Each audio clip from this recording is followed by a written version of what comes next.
शहर से दूर एक वीरान सी जगह पर आज डीजे नाम की लड़की को लिफ्ट की जरूरत थी और जल्द ही उसके पास एक गाड़ी आकर रुकती है। गाड़ी से दो आदमी निकलकर डीजे के पास आते हैं, लेकिन उनकी आंखें पड़कर डीजे थोड़ा घबरा जाती है। देखते ही देखते दोनों आदमी डीजे को पकड़कर अपनी गाड़ी में डालने की कोशिश करते हैं, लेकिन तभी फ्रैंकी नाम का लड़का वहाँ आकर उन्हें रोकने की कोशिश करता है। दोनों आदमी अब फ्रैंकी को भी धमकाने लगे थे और तभी बॉब नाम का आदमी आकर उन पर टूट पड़ता है। दोनों को पीटने के बाद बॉब उनकी गाड़ी का भी चूरा कर देता है। दरअसल डीजे, फ्रैंकी और बॉब तीनों ऐसे ही लूटपाट करते थे। डीजे पहले किसी को रोकती थी और फिर जो उन्हें पीट कर पैसे लूट लेते थे। इन तीनों का एक गिरोह बना हुआ था और बॉब इस गिरोह का मुखिया था। दूसरी तरफ माया नाम की लड़की अपनी सहेली के घर पहुंच गई थी। माया की सहेली का नाम ईवा था और उसका घर भी शहर से दूर जंगल के पास ही था। ईवा की माँ का नाम मॉली और उसके पिता का नाम विंसन था। मॉली अफ्रीकन औरत थी, जबकि उसका पति रशिया से था।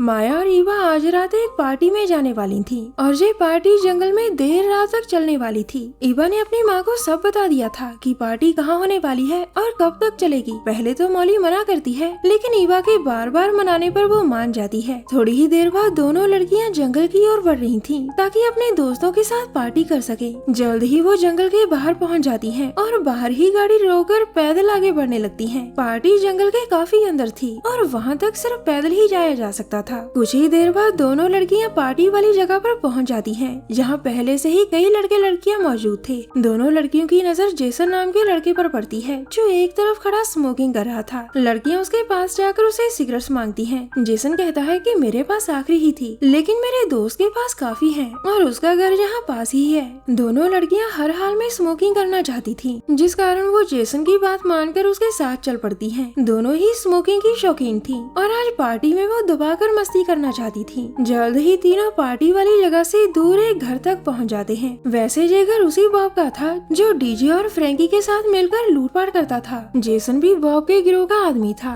जवान माया को देखकर बॉब के मुंह में पानी आ गया था। जेसन पर यकीन कर दोनों लड़कियां घर में तो घुस चुकी थी, लेकिन अब बॉब और उसके साथ ही उनके साथ बदतमीजी करने लगे थे। लड़कियां भागने की भी कोशिश करती है, मगर बॉब उनकी हर कोशिश को नाकाम कर देता है। लड़कियों को डरा धमकाकर बॉब उन दोनों के हाथ पैर बांधकर उन्हें अपनी गाड़ी में डाल लेता है। अब बॉब की गाड़ी जंगल की ओर बढ़ रही थी, क्योंकि बॉब उनके साथ जंगल में मंगल करना चाहता था। गाड़ी में दोनों लड़कियां बंधक थीं और दोनों ही समझ गई थीं कि अब उनके साथ कुछ बुरा होने वाला है। थोड़ी ही देर बाद बॉब अपनी गाड़ी रोकता है, जिसके बाद वो और उसके साथी लड़कियों को लेकर पैदल ही आगे बढ़ने लगते हैं। थोड़ा आगे आकर लड़कियों को एक जगह पर फेंक दिया जाता है ताकि ये लोग उनकी इज्जत लूट सके। अब फ्रैंकी अपनी पैंट नीचे कर माया से कहता है कि मेरा डंडा मुंह में डाल, मगर माया उसकी टांगों के बीच मार कर वहाँ से भाग जाती है। उसे देखकर ईवा भी डीजे को धक्का देकर भागती है। अब दोनों लड़कियां तेजी से भाग रही थीं। दोनों का पीछा डीजे और जेसन कर रहे थे, जबकि बॉब फ्रैंकी को संभाल रहा था। थोड़ी ही देर बाद लड़कियां भागते भागते काफी थक जाती हैं। दोनों को जंगल से निकलने का रास्ता नहीं पता था, जिस कारण वो जंगल में भटक गयी।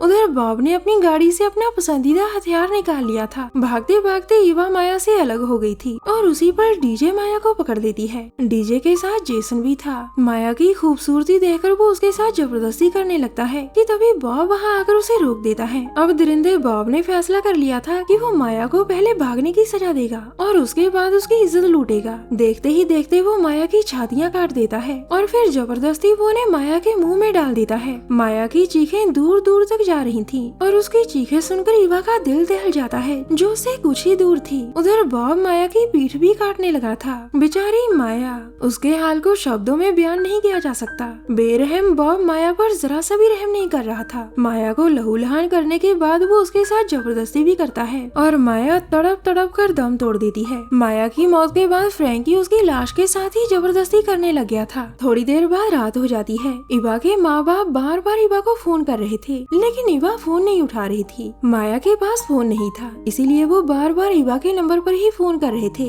ईवा के फोन न उठाने पर उसके माँ बाप परेशान हो गए थे, क्योंकि ईवा उनका फोन कभी भी नजरअंदाज नहीं करती थी। दूसरी तरफ ईवा अभी भी जंगल में भाग रही थी, जबकि बॉब और उसके साथी अभी भी उसे ढूंढ रहे थे। थोड़ी देर बाद ईवा के माता पिता ने पुलिस को बुलाकर बता दिया था कि उन्हें अपनी बेटी की चिंता हो रही है। ईवा के घर दो पुलिस वाले आए थे, एक का नाम हेनरी और दूसरे का नाम मैसी था। वो दोनों विंसन और मॉली को दिलासा देकर कहते हैं कि हम जंगल में जाकर ईवा को ढूंढने की कोशिश करेंगे। दूसरी तरफ भागती भागती ईवा के सामने बॉब और उसके साथी आ जाते हैं। ईवा खुद को बचा बचाने के लिए पीछे खड़ी डीजे पर टूट पड़ती है। बॉब दोनों लड़कियों को लड़ते देखना चाहता था, इसीलिए वो उनकी लड़ाई में कोई दखलंदाजी नहीं करता। डीजे के पास एक चाकू भी था, लेकिन वो ईवा पर वार नहीं कर पाती और चाकू नीचे गिर जाता है। अब बॉब के कहने पर जेसन ईवा को पकड़ने ही लगता है कि तभी ईवा चाकू उठाकर उस पर वार कर वहाँ से भाग जाती है। ईवा ने जेसन के डंडे पर वार किया था, जिस कारण वो तड़प तड़प कर मर जाता है। थोड़ी देर बाद पुलिस भी जंगल में पहुंचकर ईवा को ढूंढने लगी थी। ईवा के माँ बाप माया की गाड़ी तक पहुंच चुके थे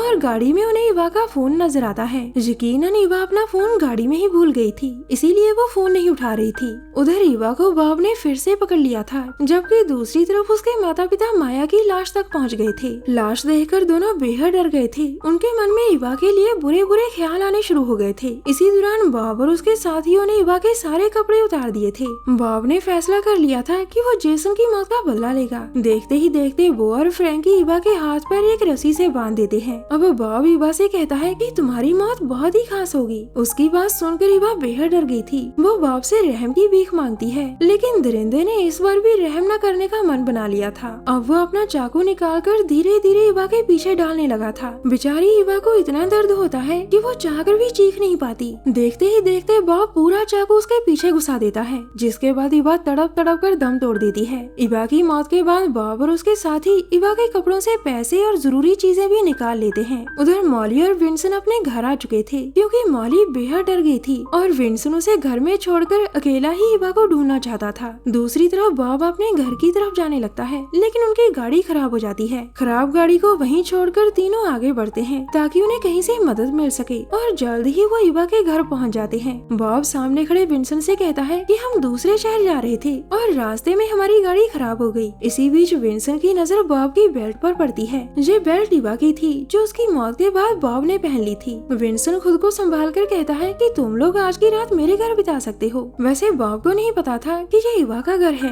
विंसन सीधा मॉली के पास आकर उसे सब बताता है कि बॉब ने ईवा की बेल्ट पहन रखी है। ये सुनकर मॉली और भी डर गई थी, लेकिन विंसन उसे किसी तरह संभाल लेता है। थोड़ी देर बाद बॉब और उसके साथी जहाँ भी लूटपाट करने का फैसला करते हैं। बॉब जैसे ही नीचे आता है तो अपने सामने विंसन को देखता है, जिसके हाथ में बड़ी सी गन थी। बॉब के पीछे पीछे डीजे भी जहाँ पहुँच जाती है। विंसन बॉब से पूछता है कि तुमने मेरी बेटी के साथ क्या किया, लेकिन तभी उनके सामने फ्रैंकी मॉली को पकड़कर अंदर आता है। विंसन ने मॉली को बाहर खड़ी अपनी गाड़ी में पहले ही बिठा दिया था, क्योंकि उसे बॉब से पूछताछ करनी थी और उस समय कुछ भी हो सकता था। अब विंसन का ध्यान जैसे ही मॉली पर जाता है तो बॉब उसकी गन छीनकर उस पर वार करता है। एक बार फिर से दरिंदों की जीत हो चुकी थी। बॉब और फ्रैंकी फिर से मासूम लोगों को पीटने लगे थे। इस बार डीजे के कानों में माँ बाप की चीखें पड़ रही थी और वो इन चीजों को ज्यादा देर बर्दाश्त नहीं कर पाती। वो बॉब को रुकने के लिए कहती है, लेकिन बॉब उसे ही गोली मारकर मार देता है। बॉब के काम में कोई दखलंदाजी करे ये उसे बिल्कुल पसंद नहीं था। डीजे की मौत देखकर फ्रैंकी भी बॉब पर भड़क जाता है, लेकिन बॉब उसे धमकी देकर वहीं चुप करा देता है। इन दोनों की बहसबाजी का फायदा उठाकर विंसन और मॉली घर से भाग गए थे। बॉब के कहने पर फ्रैंकी जैसे ही बाहर जाने लगता है तो विंसन सामने आकर उसे चेनसा से काट देता है। बॉब की गन में गोलियां खत्म हो चुकी थी और विंसन उस पर चेनसा से वार करने लगता है।